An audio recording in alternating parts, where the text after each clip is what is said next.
Habarini za muda huu wana cryptocurrency, karibuni katika jukwaa jipya la sauti ya crypto ambalo linaongozwa na Mr. Faisal. Limeandaliwa kwa ajili ya watu wote ambao wanaifahamu lugha hii ya Kiswahili nchini Tanzania na nje ya Tanzania. Na bila shaka tuendelee kupata elimu katika jukwaa hili bila kusahau kusubscribe, kushare, kulike and comment. Na tunaweza kujifunza katika jukwaa hili mambo mbalimbali ya cryptocurrency, yakiwemo mambo ya blockchain na mengineo. Leo tunaye Mr. William Masumbuko kwa ajili ya kutuelekeza jinsi ya kununua Pi kwa Tanzania shillings 1000 kwa njia ya Oramp. Tumezoea kununua Pi kwa zaidi ya 30,000 na wengine hatuna huo uwezo wa kununua Pi kupitia pesa hiyo, lakini Mr. William leo anatupa tena ujanja wa kuweza kuinunua sarafu hii kwa shilingi 1000. Kama wewe ni mfuatiliaji wa update za Pi Network, basi hii inakuhusu na inakufaa kwa kweli. Tumsikilize. Inawezekana unatamani kununua Pi kwenye Oramp, lakini kwa bahati mbaya pesa ulionayo ni pungufu, haifikie 30,000. Usihofu.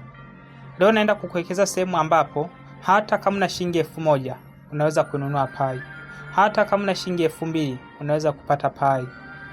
Kwa sababu si wote tunaweza kupata hiyo 30,000 kwa mkupo. Wengi wetu bado uchumi wetu ni wa chini na ndio tunajitafuta wengi. Kwa hiyo sasa utakachokifanya, utakuja kubonyeza hapa kwenye Pi apps. Utakuja upafungua kama hivi. Sawa. Ukishafungua hapo, utakuja kubonyeza hapo kwenye Mainnet apps. Sawa. Utakuja kupangusa.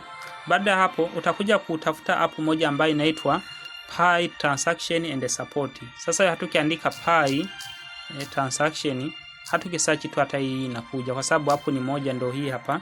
Sawa, kwa utakuja kuifungua. Sawa, utakuja kuigusa. Haya, baada ya hapo kwa wale ambao watahitaji kustake pia mnaweza mkastake, haina shida. Sawa, ila sisi ngoja tuje tufungue. Sawa.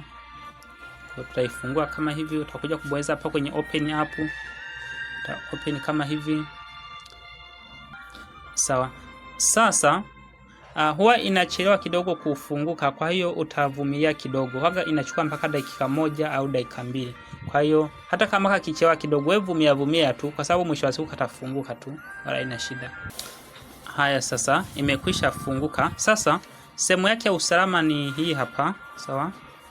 Sehemu yake ndio hii hapa. Kwa ukifungua hapa kuna fingerprint, kuna uso, kuna password ya message kutumwa kwenye email na pin, sawa? Kwa mfano nikaangalia nikazi-enable, sawa? Sawa. Sisi hii sio lengo letu. Ngoja tushuke chini kidogo sasa. Haya, yes, hapa. Haya, sasa hii ndio sehemu ya kununulia Pi.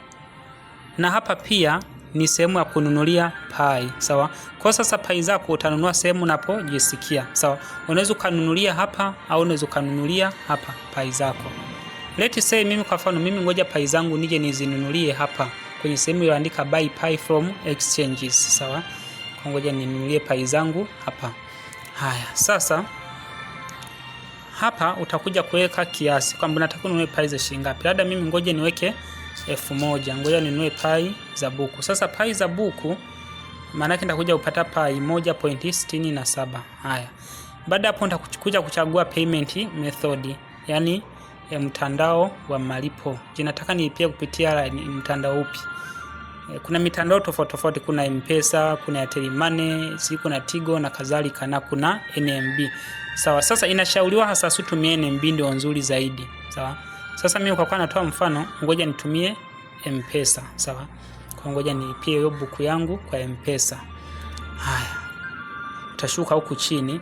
Sasa utakuja kupaste address yako hapa, sawa? Address yako ya kupokelea Pi. Kwa hiyo hakikisha mpaka unakuja huku unakuwa umesha copy address yako. Kwa hiyo ukifika tu hapa ni kuipaste, sawa? Nitoe tu angalizo. Uwe makini usije ukakosea address yako, kwa sababu makosa utakayofanya hapo ukakosea address, unaweza kusababisha pai ziende kwa mtu mwingine. Maana ni makosa yako mwenyewe na hapo hutoraumu mtu yeyote. Sawa? Kwa kwenye kuweka address yako kuwa makini sana. Haya, ukishamaliza sasa hapo utakuja huku. Utakuja kukopi hii namba ya malipo hii, sawa? Utaenda kuitumia pesa hii namba. Ukishamaliza tu kuitumia pesa, sawa? Utashuka huku chini huku. Utascreenshot sasa hiyo message ya malipo. Ukishaiscreenshot utakuja sasa hapa kuiupload. Sawa? Sawa? Kwa sasa utakuja kubonyeza hapa kwenye choose file, sawa? Kwa utakuja kupagusa hapa. Tusubiri kidogo. Haya, sasa kuna njia mbili za kuupload picha ya malipo. Unaweza ukapiga picha na kamera yako moja kwa moja au unaweza ukaiupload ile screenshot yako uliolipia, sawa? Tuanzeni kwanza na hii ya kupiga picha moja kwa moja, sawa? Utaigusa. Mara nyingi hii ya kupiga picha wako tunaitumia hasa kwa mfano kama umelipia kwa kutumia kasimu kadogo. Kwa hiyo utachukua kasimu kako kadogo utakaleta hapa, sawa? Utapiga picha ile message ya malipo, sawa? Ukishaipiga picha sasa kuna katiki utakuja ukabonyeza hapa kana kwani katiki ka kijani ili uweze kuupload picha yako, sawa? Haya, kwa turudi nyuma. Haya. Njia ya pili pia turudi hapa. Kuna njia ya pili pia ya kuupload tena payment proof. Haya. Njia ya pili ni ya kuupload screenshot moja kwa moja, sawa? Haya sasa. Kwa hiyo sasa utakuja sasa hapa, sawa? Hii ni njia ya pili ya kuupload tena payment. Kwa sasa utakuja kuchagua sasa screenshot ya muamala wako. Kwa utaigusa, sawa? Ukishaigusa yes, tayari imekwisha upload hii hapa. Kwa sasa kabla ya kusubmit kwanza ngoja ni kuelekeze kitu hapa. Sawa? Endapo kama utakumbana na changamoto yoyote, sawa? Unaweza ukaja hapa. Yes. Kwa hiyo unaweza ukaja hapa ukatuma message kwenye WhatsApp moja kwa moja au unaweza ukaja hapa ukatuma normal text, sawa? Zote tu ni sawa sawa. Lakini pia kuna sehemu nyingine hapa imeandika report your problem pia. Unaweza ukaja kuelezea changamoto hapa. Kwa mfano labda umeshalipia, sawa, na umeupload screenshot ya malipo. Zikapita dakika 5 hujapokea pai yako. Kwa hiyo utakuja hapa. Hata hapa napo ukifungua humu ndani utakuta kuna sehemu mbili za kutuma message. Unaweza kutuma message WhatsApp au kwenye normal text, sawa? Ili kusudi uweze kushughulikiwa changamoto yako. Haya, baada ya kusema hayo sasa utakuja tu kusubmit nini? Hii payment proof utaisubmit, sawa? Itakupeleka hadi kwenye WhatsApp, utatuma hiyo message kwenye WhatsApp, imeisha hiyo. Ukiona malipo yako yamechelewa